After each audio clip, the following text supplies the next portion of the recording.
길이 있으나 다 생명의 길이 아닌 것을 이제는 우리에게 알도록 우리의 무지를 일깨워 주시고 사망의 어둠 속에서 우리를 건져주신 아버지 하나님, 오늘 수요 예배를 드리면서도 간구하옵나니 우리의 영혼이 어두워지지 않도록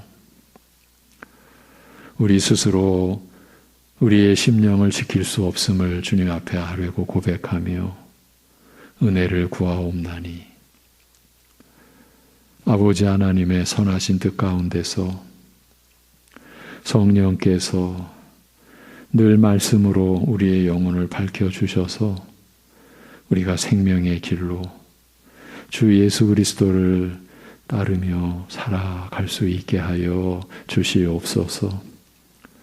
그러기 위하여 날마다 우리 스스로 자기 목숨을 마치 위할 수 있는 것처럼 불신과 어리석음 속에 우리가 빠지지 않게 하여 주옵시고 날마다 자기 십자가를 지고 자기를 부인하기를 기뻐하고 그렇게 할 수 있는 것이 얼마나 감사한 일인지를 더 풍성히 더 깊이 깨닫게 하여 주옵시고 자기가 자신을 위하는 것은 모든 것을 잃는 길이라고 하는 말씀의 가르침에 우리가 온전히 서서 주 안에 굳게 서서 주님을 따르는 삶을 이루게 하여 주시옵소서.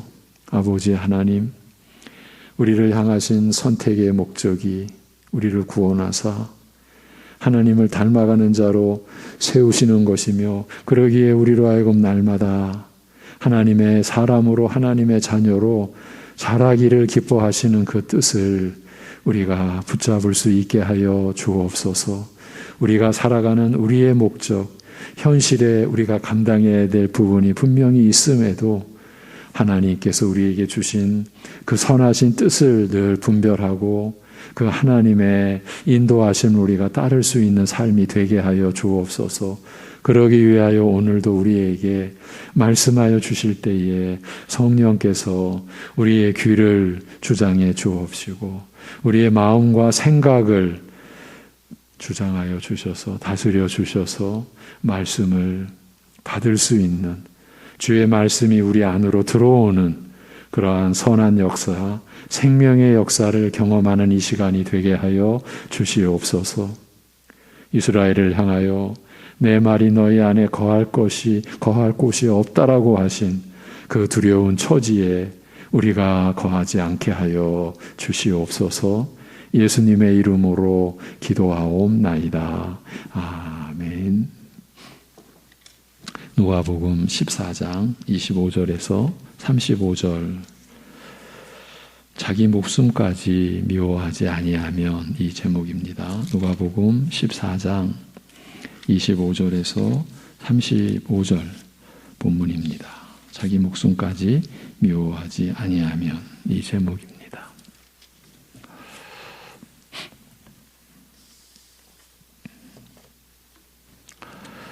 수많은 무리가 함께 갈새 예수께서 돌이키사 이르시되 물은 내게 오는 자가 자기 부모와 처자와 형제와 자매와 더욱이 자기 목숨까지 미워하지 아니하면 능히 내 제자가 되지 못하고 누구든지 자기 십자가를 지고 나를 따르지 않는 자도 능히 내 제자가 되지 못하리라. 너희 중에 누가 망대를 세우고자 할진대 자기의 가진 것이 준공하기까지에 족할는지 먼저 앉아 그 비용을 계산하지 아니하겠느냐. 그렇게 아니하여 그 기초만 쌓고 능히 이루지 못하면 보는 자가 다 비웃어 이르되 이 사람이 공사를 시작하고 능히 이루지 못하였다 하리라. 또 어떤 임금이 다른 임금과 싸우러 갈 때에 먼저 앉아 1만 명으로서 저 2만 명을 거느리고 오는 자를 대적할 수 있을까 헤아리지 아니하겠느냐. 만일 못할 터이면 그가 아직 멀리 있을 때에 사신을 보내어 화친을 청할지니라. 이와 같이 너희 중에 누구든지 자기의 모든 소유를 버리지 아니하면 능히 내 제자가 되지 못하리라. 34, 35절 같이 읽습니다. 소금이 좋은 것이나 소금도 만일 그 맛을 잃으면 무엇으로 짜게 하리요. 땅에도 거름에도 쓸데없어 내 버리느니라. 들을 귀가 있는 자는 들을지어다 하시니라. 아멘. 예.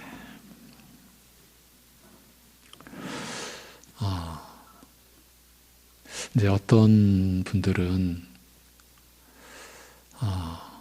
성경에 대해서 판단들을 하면서 복음서와 서신서, 사도들의 서신서를 자신들의 어떤 기준으로 좀 이렇게 나누기도 하고, 그래서 누구는 복음서를 더 중시해야 된다, 누구는 서신서를 더 중시해야 된다, 이렇게 말들을 하기도 합니다. 그런 점에서 여러분의 마음이 흔들리지 않았으면 합니다. 예, 복음서를 더 중시해야 된다, 서신서를 더 중시해야 된다. 그런 관점은 우리에게 유익이 되지 못한다. 예, 그런 이제 하나님 말씀에 대한 우리의 기본 그 중심, 자세가 저는 필요하다라고 봅니다. 이 복음서를 통해서 우리는 서신서에서 좀 더 교리적으로 명확하게 말씀해 주는 것 같이 보여지는 그런 부분을 오히려 더 받쳐주고 풍성하게 해줍니다. 우리가 누가복음을 보면서 그 점을 우리가 경험하고 그 은혜를 누리고 있지 않습니까? 오늘도 그렇습니다. 예수님께서는 함께 바리새인 관원의 집에 식사 초대를 받은 사람들이 서로 상석을 차지하려는 것을 보고 그들이 사모하며 기다리는 천국이 어떠한 나라임을 가르치셨습니다. 이 나라는 스스로 자기를 높이는 자가 들어가는 나라가 아니에요. 하나님 앞에서 자기를 낮추는 자가 들어가며 높임을 받는 나라라고 말씀하셨습니다. 그리고 식사에 초대한 주인에게 이르시되 천국은 자기를 내세울 만한 사람들, 영육간에 부유하여 모든 것을 갖춘 사람들에게 사랑이 베풀어지는 곳이 아니라 아무것도 가진 것이 없는, 영육간에 내세울 것이 없는 가난한 사람들, 특히 그 영혼이 가난한 사람들, 제대로 못 걷는 전은이와 맹인과 같은 그런 영적 불구자에게 사랑이 베풀어지는 나라라고 말씀하셨습니다. 예수님께서 가르치신 천국의 본체가 이렇다는 것입니다. 어느 사회에서나 멸시받고 천대받으며 배척당하고 외면당하는 사람들, 자신에 대하여 낙심하고 절망할 수밖에 없는 사람들에게 긍휼과 사랑이 베풀어지는 그러한 나라라고 말씀하셨습니다. 보통 사회에서는 모든 것을 갖춘 사람들이 사랑받을 만한 것을 가지고 있는 사람들이 사랑을 받습니다만, 대접을 받습니다만, 하나님 나라는 이와 반대로 가난한 자, 저는 자와 맹인과 같은 자들에게 사랑이 베풀어지는 이상한 곳이라는 말씀입니다. 지난 시간에 우리가 살피고 온 내용입니다. 이런 사실에 비추어 본다면 서기관들과 바리새인들이 보인 행동은 저들이 하나님 나라에 대하여, 천국의 본질에 대하여 참으로 무지한 자임을 스스로 나타내 보인 것이었습니다. 사실은 심각한 내용이죠.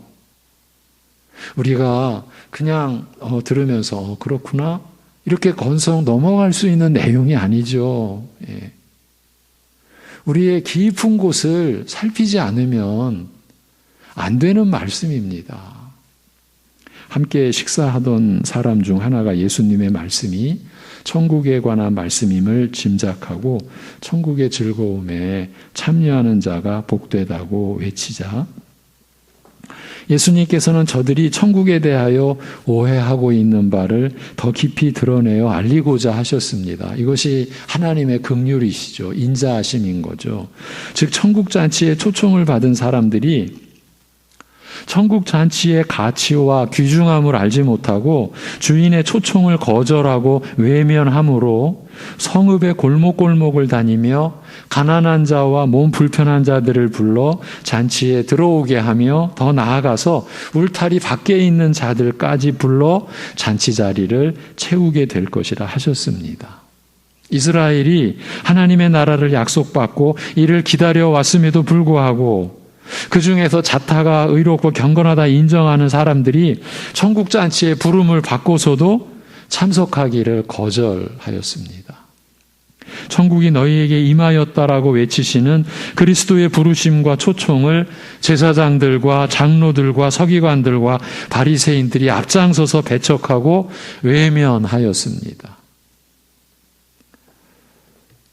하나님께서는 이들을 버리시고 오히려 영적으로 가난한 자와 저는 자와 맹인 같은 자들 곧 세리와 창기들을 불러 천국의 기쁨에 들어오게 하실 것이며 더 나아가서 이스라엘의 울타리를 넘어 모든 이방 족속들을 불러 천국에 들어오게 하실 것이라고 말씀하신 것입니다. 천국의 본질에 무지한 자들, 천국은 하나님 앞에 자신을 죄인으로 낮추는 자가 얻는 나라요. 영육간에 아무것도 갖추지 못한 자, 불구자들, 사랑받을 어떤 조건도 갖추지 못한 자에게 사랑과 은혜가 베풀어지는 나라라는 사실을 모르는 사람들, 이러한 천국의 귀중함과 가치를 알지 못하는 자들은 철저히 천국에서 배제되어 그 나라의 기쁨에 참여하지 못할 것이라고 알리신 것입니다. 그러나 스스로 자기 영혼의 가난을 알며 영적으로 병들어 누운 자요, 눈멀어 보지 못하는 맹인이요, 걸음조차 제대로 걷지 못하는 저는 자임을 하나님 앞에 인정하며 이런 자들에게도 기꺼이 은혜를 베푸시는 하나님의 긍휼을 바라고 의지하는 자들이야말로 천국에 합당한 자들이요, 이러한 믿음을 가진 자는 그가 이스라엘인이든지 이방인이든지 상관없이 은혜로 천국의 기쁨과 영생에 들어가게 될 것이라는 말씀입니다.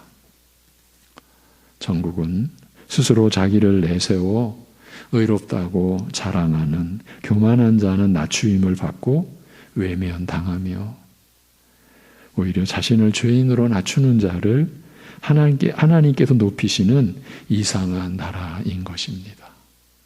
왜냐하면 천국은 사랑받을 조건을 갖춘 자라야 사랑하는 곳이 아니라 오히려 아무것도 갖추지 못한 가난한 자와 몸 불편한 자를 불쌍히 여겨 사랑하는 나라요. 바로 이런 긍휼 위에 세워지고 지탱되는 나라이기 때문입니다. 예수님께서 천국에 대하여 가르치신 내용입니다. 지난 시간까지 우리가 나눴던 내용입니다. 여러분, 우리가 이러한 천국에 대한 이해를 가지고 있다라고 할 수 있을까? 물어야죠. 우리 자신에게. 그렇죠? 네. 그리고 이 시대의 교회를, 우리 자신을 생각하고 위해서 마땅히 기도해야죠.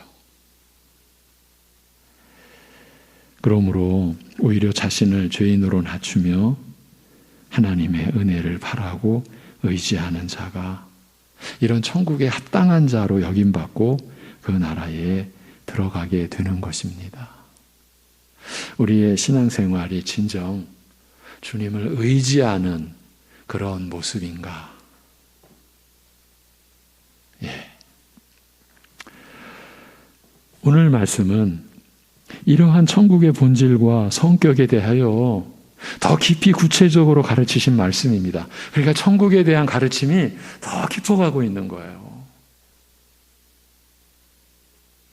많은 무리가 함께 가는 중에 예수님께서 그들을 돌아보시고 말씀하셨습니다. 누구든지 내게 오는 자는 그 아비와 어미와 아내와 자식, 형제, 자매, 더 나아가서 그 자신의 목숨까지 미워하지 않으면 나의 제자가 될 수 없다. 자기 십자가를 지고 나의 뒤를 따르지 않는 자는 나의 제자가 될 수 없다. 예수님의 이 말씀은 천국 잔치에 초청을 받고서 각각 나는 새로 산 밭 때문에, 나는 새로 산 소 때문에,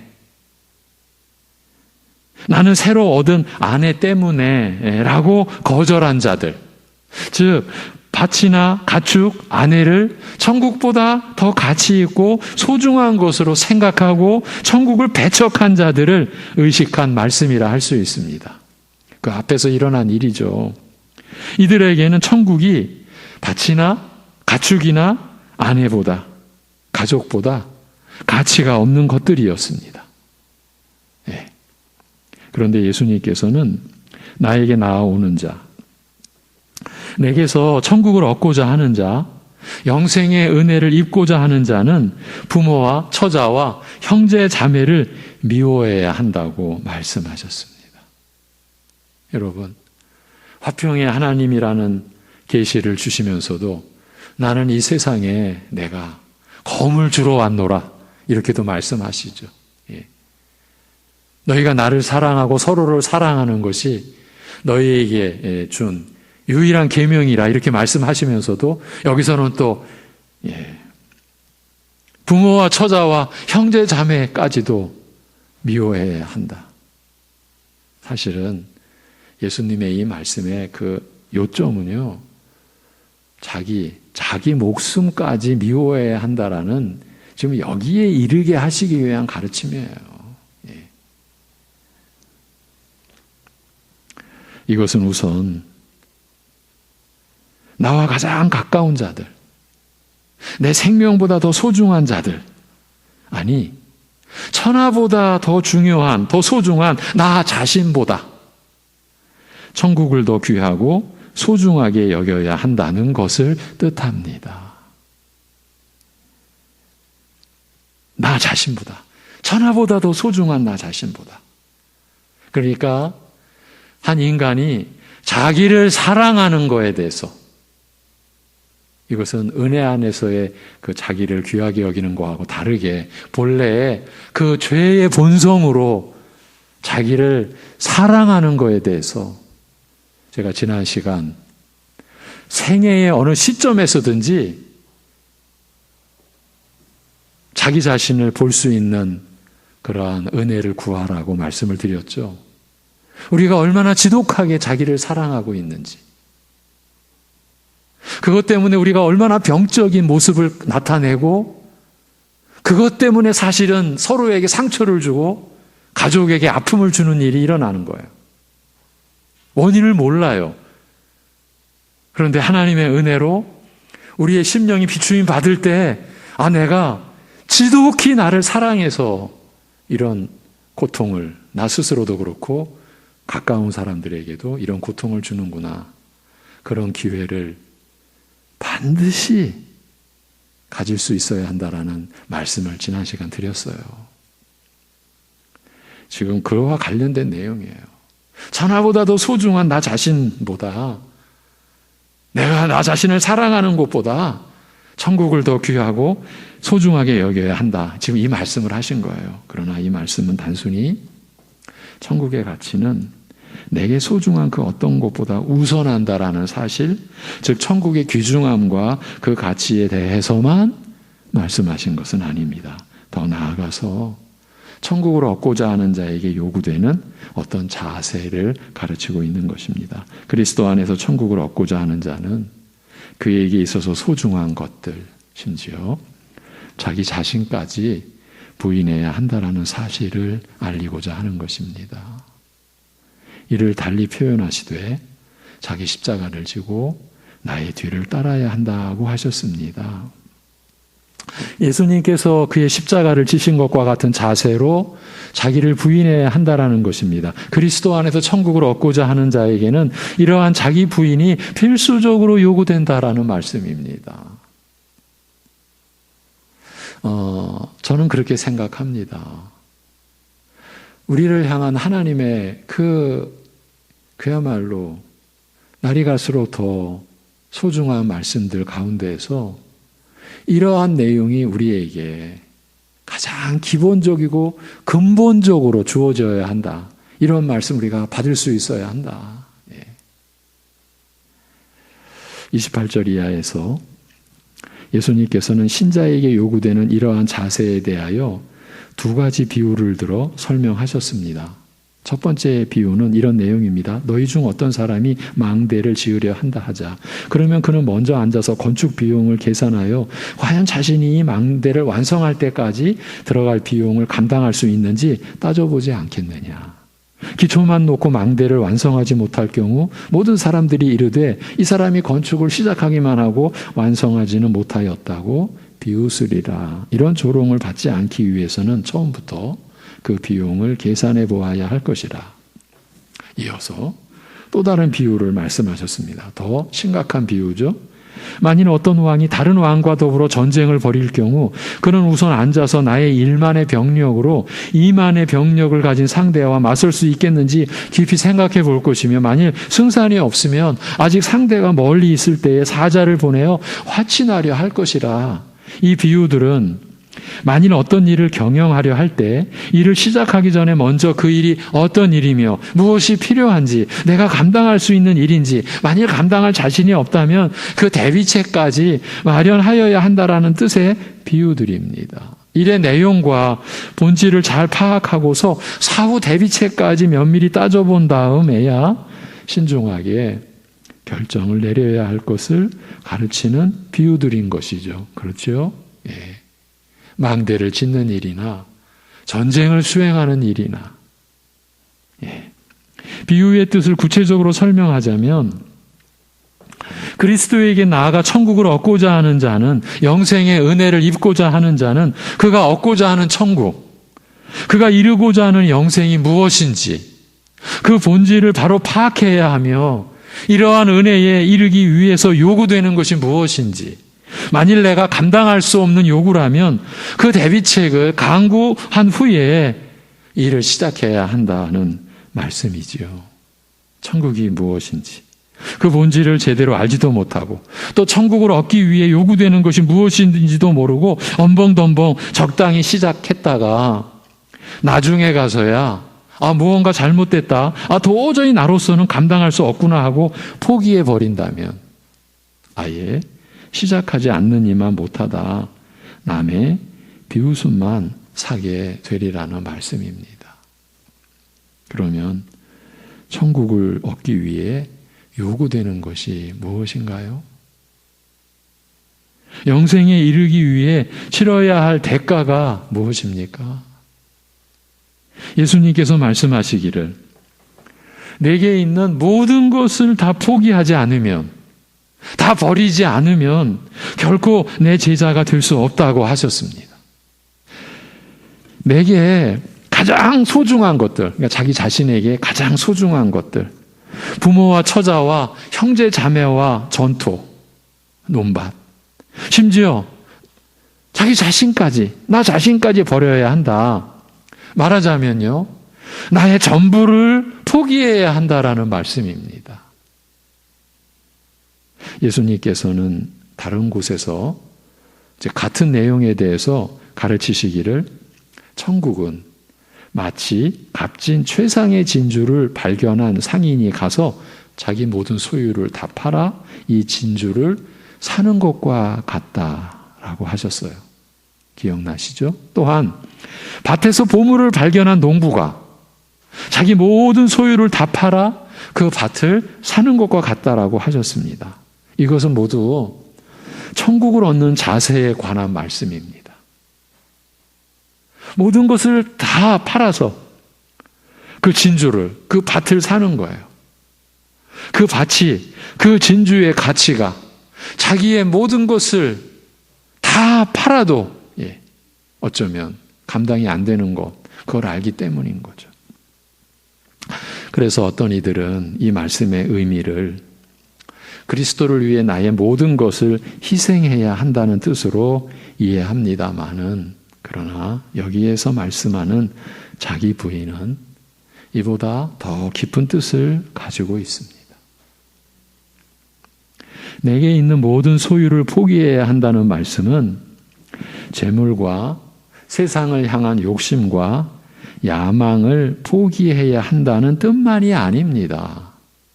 내가 가장 소중히 여기는 나의 경건과 나의 의까지도, 나의 훌륭한 인격과 내가 남긴 업적과 내가 섬긴 수많은 노력과 수고까지도 포기해야 한다는 것입니다. 여기에서 포기해야 하는 것은 물질적인 소유와 부만이 아니라 영적인 소유와 부까지 포함하는 것이요, 이것까지 포기해야, 부인해야 한다는 말씀입니다. 나를 송두리째 부인해야 하는 것입니다.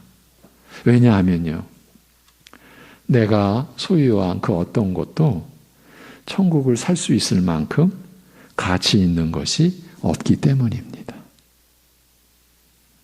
아무리 대단한 경건과 섬김의 수고라 할지라도 천국을 사기에는 턱없이 모자라기 때문입니다.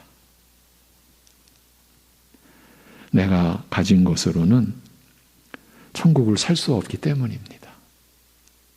사실은 이 내용입니다. 모든 것을 버려야 한다라는 것은 내가 모든 것을 희생해야 한다라는 하는 거구나. 그런 차원, 그보다 훨씬 더 깊은 말씀입니다. 내가 가진 그 어떤 것으로도 우리는 천국을 얻을 수가 없는 거예요. 천국을 살 수가 없는 거예요. 우리가 예수님의 십자가를 본받아 예수님의 뒤를 따른다는 것도 단순히 하나님의 아들이신 그리스도께서 종의 형체를 취하여 인간이 되심으로써 자기를 부인하신 것처럼 우리도 이러한 의미에서 자기를 희생하고 부인해야 한다는 것 이상의 뜻을 가지고 있습니다. 그리스도의 십자가는 참으로 우리 죄인을 위해 자기를 희생하신 자기 부인이었으나, 하나님의 아들이신데 그 영광을 다 버리시고 자기를 희생하신 자기 부인이었으나, 우리가 져야 할 십자가는 그보다 먼저 나의 의로움, 나의 자랑, 나에 대한 신뢰, 나에 대한 사랑을 버리고 이러한 것이 천국을 얻기에 전혀 무용지물임을 깨닫는 것으로 시작해야 하는 것입니다. 이처럼 나와 내 모든 소유를 송두리째 부인하는 것과 함께 예수님께서 자기를 부인하시고 나를 위해 십자가에 지심으로써 이루신 은혜를 신뢰하고 의지하는 것으로 시작해야 하는 것입니다. 이런 자기 부인의 믿음에서부터 시작하여 은혜로 새롭게 창조된 나의 새 사람이 모든 소유를 주의 발 앞에 두어 그가 원하시는 대로 쓰시게 하는 자기 부인, 나를 주님의 기뻐하시는 뜻에 맡겨 사용하시게 하는 자기 부인으로 이어지는 것입니다.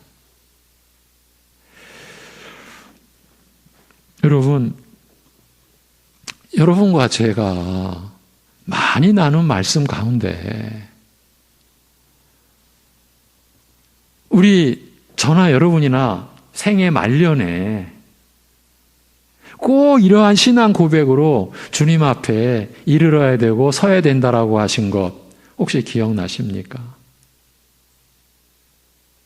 바울 사도가 그의 말년에 뭐라고 그랬죠? 내가 죄인 중에 괴수다. 여러분, 그 고백이 사도니까 그렇게 고백했구나 라고 하시면은 안 된다라는 거를 얼마나 제가 강조했습니까? 그 맥락에 보면, 그 디모데 전서의 그 맥락에 보면 후에 구원 얻을 자, 영생 얻을 자의 본으로 하나님이 나를 세우셨다라는 너무 엄중한 말씀이 그 안에 끼어 있어요. 본이에요. 그 얘기는 뭡니까? 모든 구원 얻는 신자, 천국을 얻는 자가 예수님께서, 주님께서 본으로 세우신 사도 바울과 같은 신앙 고백에 이르러야 된다는 거예요. 우리 각자가 그렇습니다. 오늘 우리가 나눈 말씀, 자기를 높이는 자는 천국에서 외면당할 것이다. 오히려 자기를 죄인으로 낮추는 자들, 이상한 나라다. 있는 자들, 받을 수 있는 자들을 세우는 나라가 아니라 그야말로 없는 자들, 영혼이 가난한 자들, 그 이상한 나라, 자기를 낮추는 자들, 어디까지? 바울 사도가 고백한 것까지.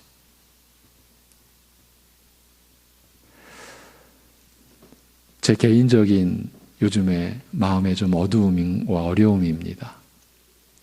요즘에 우리 교회 외에 외적인 교회의 여러 가지 행사를 어쩔 수 없이 제가 직분이 있어서 함께 참여합니다. 제가 같은 우리 사역자들에게도, 교육자들에게도 다 지금 고백을 못하는 마음의 어두움이 있습니다. 이러한 말씀 앞에서 우리가 지금 수요 예배를 통해서 계속 매주 나누는 말씀 앞에서 제가 혼미스러운 거예요, 지금. 사실은 그렇습니다. 우리가 반드시 이 고백으로 인생을 마쳐야 된다라고 또 하나 제가 강조해 드리는 구절이 있죠. 너무 유명한 구절이죠. 나의 나됨은 뭐라고요? 하나님의 은혜라. 그 은혜가 헛되지 아니하여 내가 모든 사도보다 더 많이 수고했으나, 그 수고했다라는 것은 더 많이 고생했으나, 고통받았으나, 그러나 이것도 내가 한 것이 아니다. 오직 나와 함께 하신 하나님의 은혜로라. 과연 이 시대의 교회가, 우리 교회가 이 말씀을 향해 가고 있나 하는 깊은 의문감과 혼돈, 혼미함까지. 무엇이 옳은가? 결국 말씀이 우리에게 답인데, 기준인데. 그렇지만 현실이 너무 무겁습니다.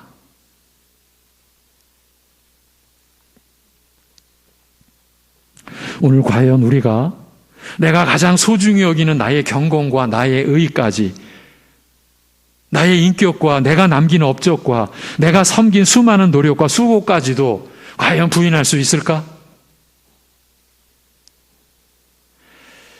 나의 의로움, 나의 자랑, 나에 대한 신뢰를 버리고 이러한 것들이 천국을 얻기에 전혀 무용지물임을 깨닫는 그런 출발을 우리가 했을까? 그러한 중심을 가지고 우리의 신앙에 한 걸음 한 걸음을 가고 있을까? 제가 제 자신을 향해서도 그렇고 대답하기가 너무 어려운 거예요. 그저 정직하게 고백하자면 자꾸 아닌 것 같아요. 그래서 두려운 거예요, 사실은. 하나님의 은혜를, 우리 이런 말 하잖아요. 필사적으로 이런 말, 젖먹던 힘까지 이런 말. 우리가 지금 그러한 중심으로 성령님께서 이러한 말씀을 우리로 하여금 깨닫게 주셔야 하는 것 아닌가 하는 그 어떤 절실함, 오늘 말씀을 여러분과 나누면서 이런 그 생각을 도저히 떨칠 수가 없는 거예요. 과연 우리 송내중앙교회가 그런 가난한 이들을 섬기는 교회인가? 그럼 나는 뭘 가졌는가? 그걸로 내가 천국을 얻을 수 있는가? 살 수 있는가? 없지 않는가?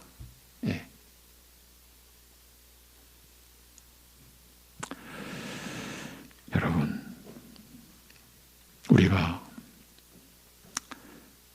주님의 십자가를 우리가 소유한 자로 우리가 주님을 따른다라고 하는 것은 우리 주님의 십자가는 참으로 우리 죄인을 위해 자기를 희생하신 자기 부인이었으나 우리가 져야 할 십자가는 나의 의로움, 나의 자랑, 나에 대한 신뢰를 버리고 이러한 것이 천국을 얻기에 전혀 무용지물임을 깨닫는 것으로 시작을 해서, 그래서 이러한 자기 부인의 믿음에서부터 시작하여 은혜로 새롭게 창조된 나의 새 사람이 모든 소유를 주의 발 앞에 두어 주님이 원하시는 대로 쓰시게 하는 자기 부인에까지 나를 주님의 기뻐하시는 뜻에 맡겨 사용하시게 하는 자기 부인으로 이어져 가야 하는 것 아닙니까? 이것이 주님의 말씀 아닙니까? 이제 마무리합니다. 소금은 좋은 것이로되 그 맛을 잃으면 무엇으로 짜게 하리요? 하나님의 부르심을 받아 세상 가운데 소금과 같은 역할을 하도록 세움 받았으나 그 맛을 잃어버려 무용지물이 된 이스라엘을 가리켜 하신 말씀 아니겠습니까? 그들에게 약속된 천국을 증거하도록 세움 받았으나 그 자신이 천국에 대하여 무지하여 오히려 이를 배척하는 이스라엘에 대하여 말씀하기를 아무데도 소용이 없어 그 본래 쓰임새를 상실하여 밖에 버려질 것이라고 하셨어요. 그럼 이제 오늘 우리는 과연 천국에 대하여 우리가 말씀을 통해서 알고 있는가? 알려고 하는가? 우리가 진정 하나님의 나라와 그의 의를 과연 구하는 중심으로 우리의 삶이, 우리의 신앙이 모아져 가고 있는가? 그러한 삶의 질서가 그러한 우리의 삶의 궁극적인 목적으로 이렇게 자리 잡혀가고 그 규모가 세워져 가고 있는가? 과연 이 질문 자체가 우리에게 관심사인가? 여러분, 전쟁의 참상을 겪는 나라를 생각해 보십시오. 지금 우크라이나는 회복한 영토, 빼앗겼던 영토를 회복했는데 이제 무서운 전쟁이 또 기다리고 있습니다. 연료가 없습니다. 다 파괴돼서 이제 죽음보다 어쩌면 더 두려운 추위를 이겨내야 할 또 다른 전쟁을 기다리고 있습니다. 경험한 분의 이야기입니다. 경험한 분, 목사님, 굶주림이 어렵겠습니까? 추위가 어렵겠습니까? 저는 그때 굶주림이라고 그랬어요. 목사님, 경험 못 하셨죠? 저는 10년간 죽음의 추위를 경험했습니다. 굶주림보다 추위가 더 무섭습니다. 나라가 전쟁의 포화 속에 들어간 그 나라, 우크라이나는 많은 지역에서 추위와의 잔인한 전쟁을 지금 극복해 가야 합니다. 그래서 그 국민들을 이주시키고 있다. 어린아이서부터 못 견디니까. 왜 제가 이 말씀을 드립니까? 우리가 자기 개인의 행복, 개인의 무슨 안위를 우리가 신자인 입장에서도 그 시야, 그 지평선만 갖고 산다는 건 굉장히 위험한 거예요. 주님께서 기도를 가르치실 때 이름이 거룩히 여김을 받으시고 그의 나라, 그의 뜻을 구하라고 기도하신 거는요, 우리 신자의 영원한 생명과 모든 복락이 하나님의 영광과 하나님의 나라와 하나님의 뜻이 이루어진 안에서 우리가 누리는 것이라는 거죠. 신앙생활이 그렇게 보자면요, 자기 개인만의, 무슨 자기만의, 자기와 관련된 그 무엇만의 것으로 우리가 놓고 간다라는 것은 지극히 위험하고 믿음 그 자체가 그야말로 연약한 상태인 것을 우리 스스로가 말해주고 있는 거예요. 그러한 깨달음이 우리 안에 풍성이 깊이 있기를 바라요. 누가복음의 이 말씀은 천국을 가르쳐주고 계시는 거예요. 기도하겠습니다. 하나님 아버지,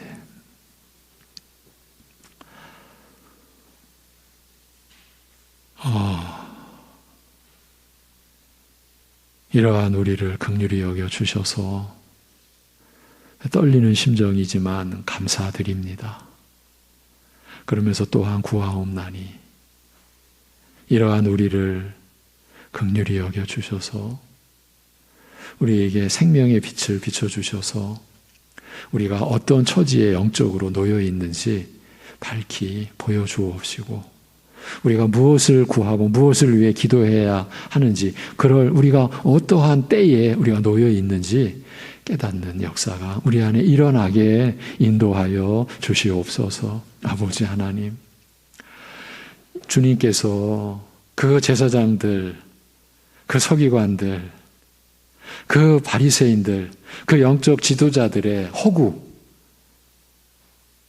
자타가 경건과 자기 의로 가득했으나 하나님 보시기에는 그저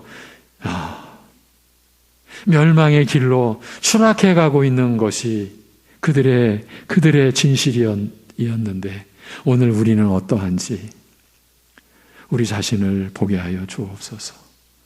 스스로 높이기 위하여 엄한 짓을 하고 있는 것은 아닌지 진정 우리가 가진 그 무엇으로도 천국을 살 수 없는, 그래서 우리의 모든 것을 미워하기까지 하면서 자기의 모든 가진 것 부인하고 우리를 위하여 자기를 부인하신 그리스도의 십자가를 전심으로 우리가 붙들고 의지하고 오직 주님의 은혜만을 신뢰하고 있는지, 그래야 우리가 과연 영생의 고백이 그저 입으로만의 모양만이 아니라 우리의 영혼의 고백인지를, 우리가 진정 그리스도를 그렇게 우리가 그리스도와 연합된 우리 자신을 그렇게 고백하고 깨닫고 있는지를 확인할 수 있도록 은혜를 베풀어 주시옵소서. 아버지 하나님, 이제 한 해를 마무리하고 또 한 해를 맞이해야 할 때에 주님께 이 때에 맞는 은혜를 구합니다. 우리에게 참으로 긍휼을 베풀어 주셔서 우리가 무엇을 돌아보아야 될지, 우리가 무엇을 회개하고 어떻게 또 새 날을 우리가 소망해야 할지 가르쳐 주옵시고, 그 은혜를 따라 우리가 세움을 입어갈 수 있는 교회와 교회에 지체된 모든 성도와 그 가정들의 모습 되게 인도하여 주시옵소서. 모든 것을 주님께 의탁하오며 주 예수 그리스도의 이름으로 기도하옵나이다. 아멘.